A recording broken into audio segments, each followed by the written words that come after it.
Get out. My father's voice boomed through the executive floor of Morrison Manufacturing, making heads turn in every direction. You'll never be part of this company, Sophia. Never.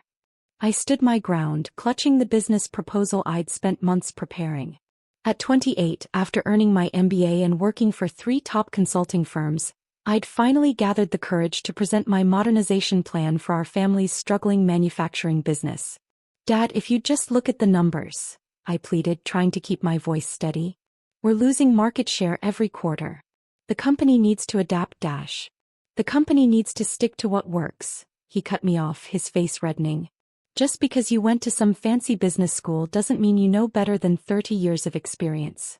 My brother James smirked from behind our father's desk, where he'd been promoted to CEO last month despite having 0 qualifications beyond being the firstborn son.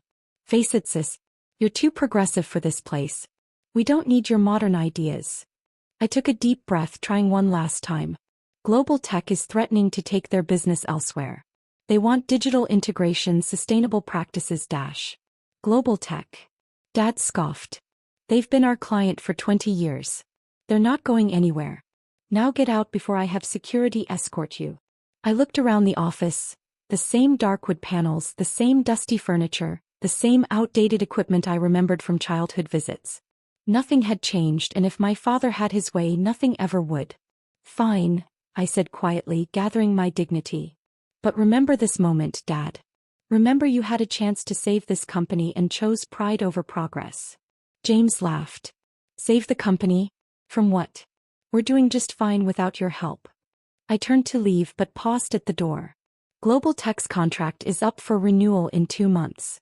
But I'm sure you knew that, right, James? The flicker of uncertainty that crossed his face told me everything.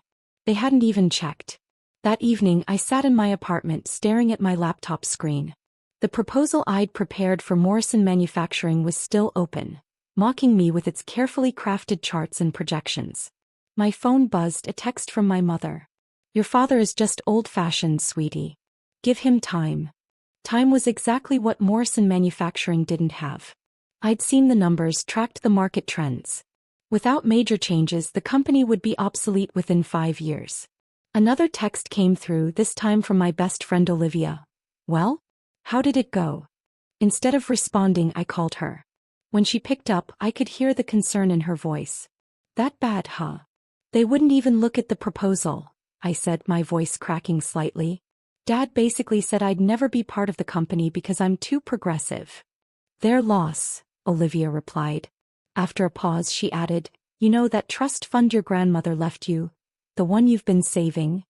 I glanced at my bank account where my grandmother's inheritance sat untouched. She'd left it to me with a note, for when you're ready to make your mark on the world.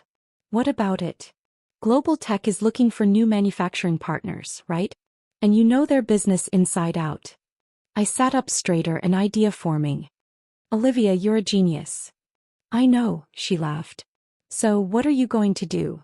I opened a new document on my laptop, fingers hovering over the keyboard.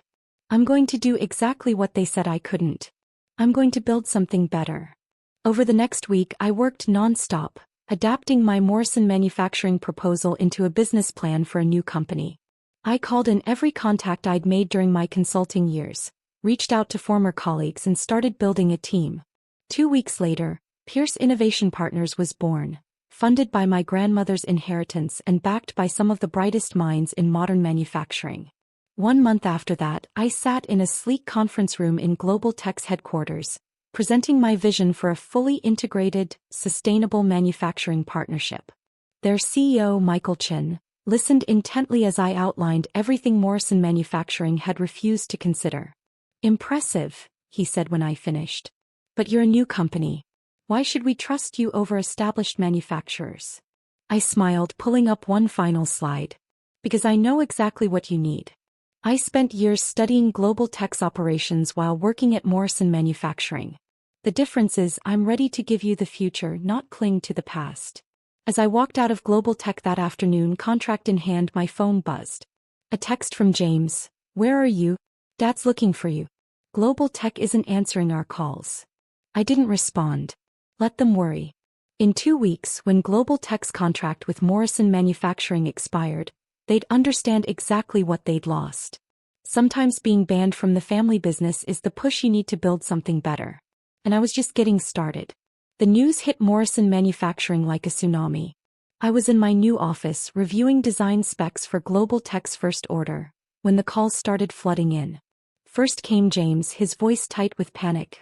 "What did you do?" "Global Tech just canceled their entire contract." I let it go to voicemail. Then my father, "You call me right now, young lady. This is your fault, isn't it?" Delete. My mother tried next, her voice trembling. "Sophia, honey, your father is having a meltdown.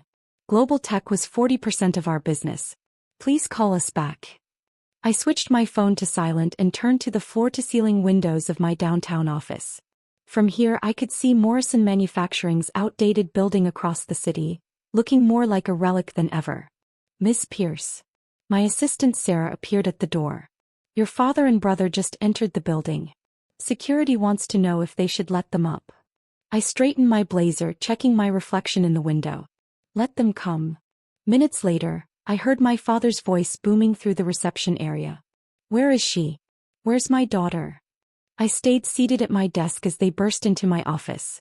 Dad's face was purple with rage, while James looked like he'd aged 5 years overnight.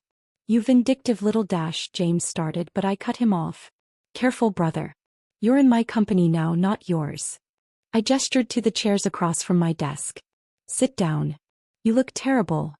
"Don't you dare act superior with me," Dad snarled, but he sat anyway, his legs seemingly giving out. "What did you do? How did you steal our biggest client?"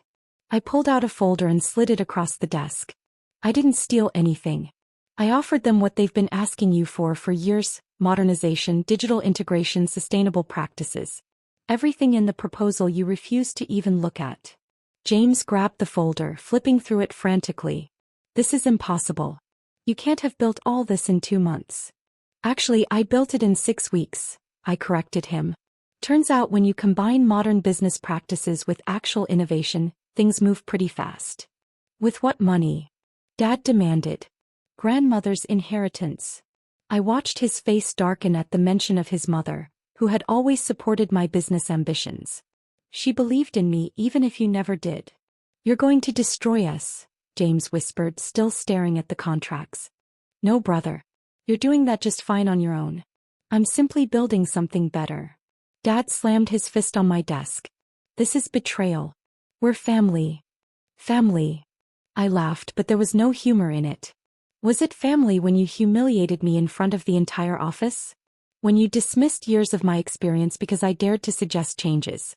When you promoted James over more qualified candidates just because he's your son? That's different, Dash." "No, it's not." I stood up, placing both hands on my desk. "You banned me from the family business, Dad. You said I'd never be part of the company.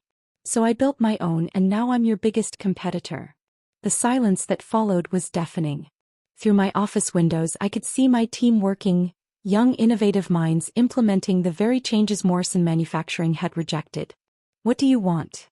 James finally asked, his voice hollow. "Want?" I raised an eyebrow. "To give Global Tech back. To stop this madness." I sat back down, smoothing my skirt. "I don't want anything from Morrison Manufacturing. Global Tech chose us because we're better. Simple as that." "We'll sue," Dad threatened, but his voice lacked conviction. "On what grounds?" I smiled. "I built this company legally with my own money.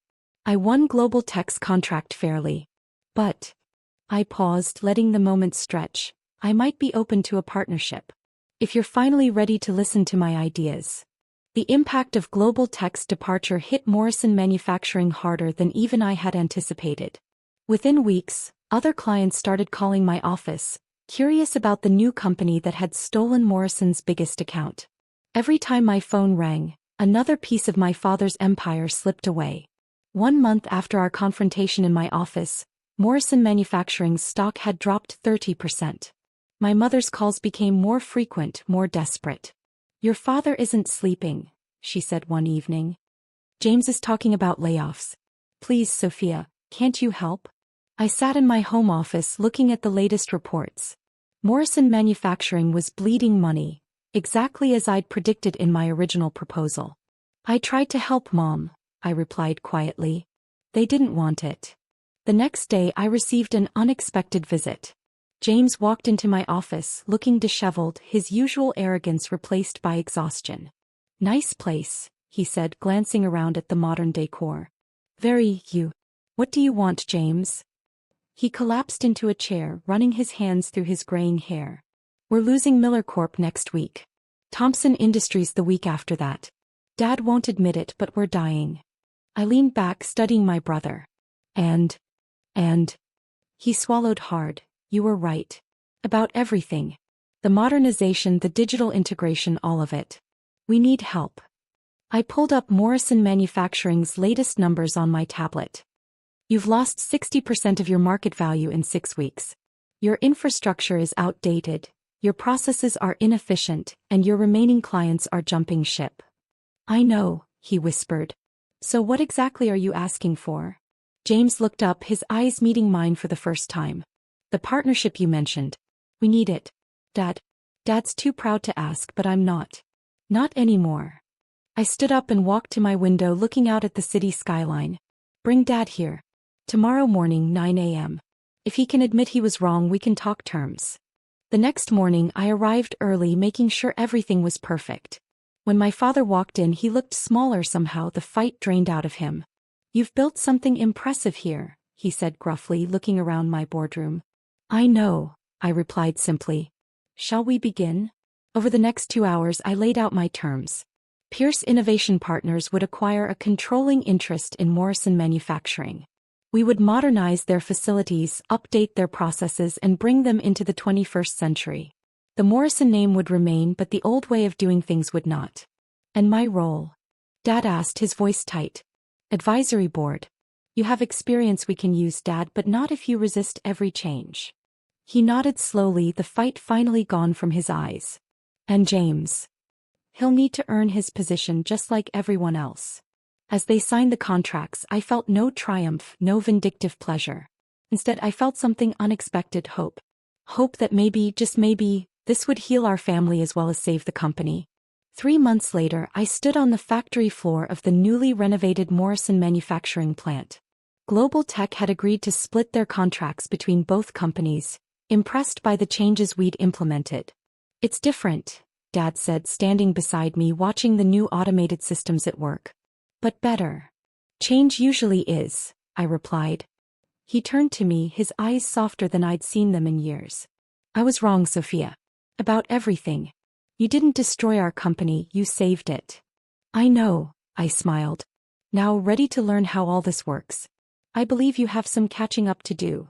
For the first time in months, he smiled back. That evening, as I sat in my office reviewing the latest projections, I found myself looking at 2 framed photos on my desk. One showed the old Morrison Manufacturing building, a reminder of where we started. The other showed our new integrated facility, gleaming with modern technology and innovation. My phone buzzed, a text from James. Just landed Miller Corp back. They're impressed with the changes. Thanks, sis.